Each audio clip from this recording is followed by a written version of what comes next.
let me play this for you. This guy told me every time somebody from the Philippines came here, play this. Andrew E. Mahihilig kasi sa magagandang lalaki. Mahihilig sa magandang babae. Oo, nakapala nyo. Hindi wala. Kaya kung ako sa inyo, makinig na lang kayo sa sasabihin ko. Kumanap ka ng pangit at ibigin mong tunay. Yan ang dapat mong gawin. Kaya makinig ka sa akin and it goes a little something like this.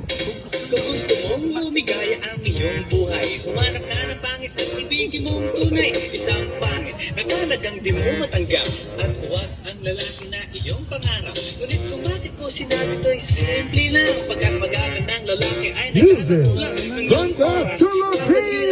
Ngunit handang iwanan ka naman sa sandali na ikaw ay wala nang ibigay, di ba? Kaya pangit na lalaki ang hanapin mo dahil kung hindi, sige ka, puso mo yung ibiyak. Mukha naman ang pangit, hindi ka iiyak. Thank you, sir. Thank you so much. Thank you so much. Philippines.